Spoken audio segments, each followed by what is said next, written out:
an alternative Christmas message. The actress Brigitte Bardot was one of the greatest screen icons of the post-war European cinema and dominated French films for a generation. But she renounced the life of a superstar in 1976, and appalled by the annual massacre of baby seals, she decided to dedicate her life to fighting animal suffering. She auctioned off most of her property and created the Brigitte Bardot Foundation in Paris to work for animal causes in France and across the world. In Britain, she has used her foundation to help fight against the Dangerous Dogs Act, championing the cause of the dog Dempsey, who was condemned to death after her muzzle was briefly removed in a public place. Brigitte Bardot has also opposed the transportation of live animals from Britain to France, and in February attended the funeral of Jill Phipps, who was killed by a lorry whilst protesting against the export of veal calves.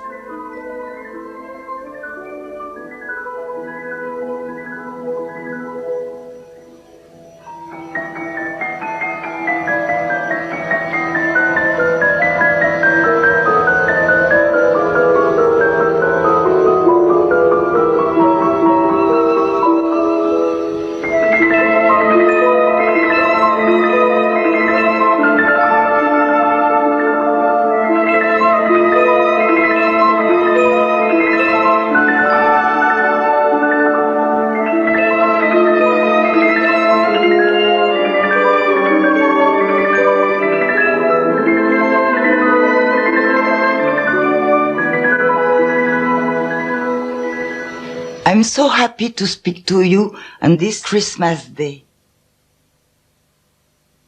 The end of the year is a period of hope and rebirth. That is why I am sincerely delighted to be able to talk for all those who do not have the power of speech.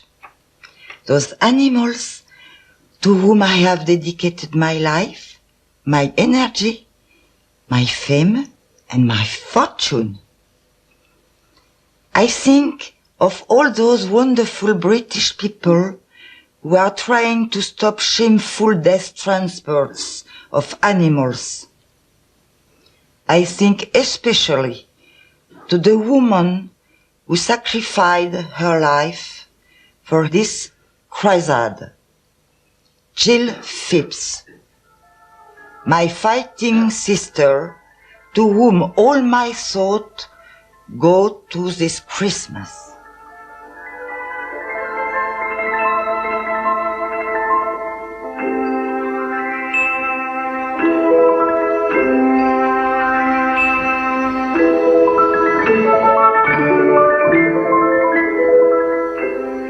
My wishes as I deliver this Christmas message to the English people whom I love very much for its commitments towards animals, go to Dempsey and to the other dogs standing on death row under the enforcement of the Dangerous Dogs Act. Dempsey was free on November 23rd after a 3-year struggle for her honor and animal protectors. I offered Dempsey a shelter in France as it seems she is unlawful in the United Kingdom, but I must say that the best Christmas gift the authorities of your country could have sent me would have been to authorize Dempsey and her owner to reunite. At last, justice has prevailed for Dempsey as it had last year for Saba. But let us not forget that 450 dogs are still in detention in these horrific secret kennels, and that we must continue our fight for them. The British people have always been in love with animals, and this is why I always was in love with them. But I expect more than the freedom of them say, which is already a breakthrough. I expect your parliament to amend the Dangerous Dogs Act and allow pet lovers to have dogs. I expect and ask for Mrs. Fanneron to keep her dog, them say, for whom she fought so hard. And my message for 1996 is a hope for justice in this country for dogs who share our everyday life with so much love and tenderness.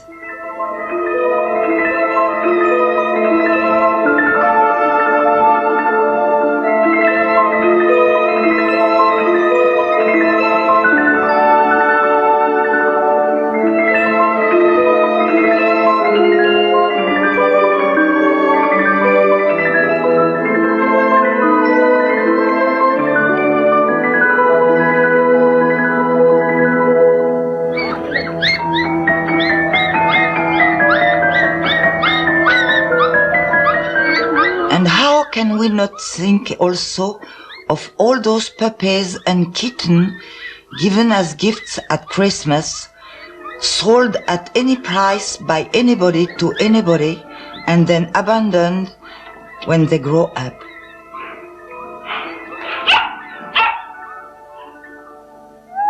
No victory is final. Even the baby seal hunt started again this year in Norway and in Canada. But we were successful in limiting it somewhat after my exhausting trip to the ice floes in 1977 and my subsequent years of campaigning against it. Some women still think of fur as a sign of wealth, when it is a cemetery which they wear on their back. We are also fighting for the preservation of sea mammals, for the outlawing of leg traps, and we campaign against bullfighting. We are fighting to protect the reindeer of Siberia killed by cruel trapping.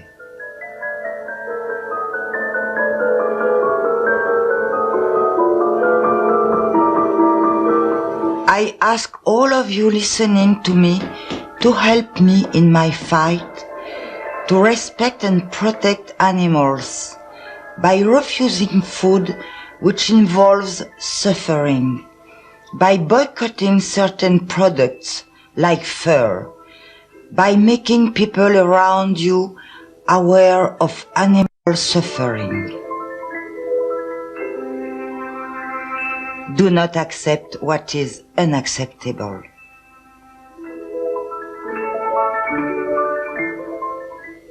Now, I wish you a sweet and Merry Christmas without turkeys and without foie gras.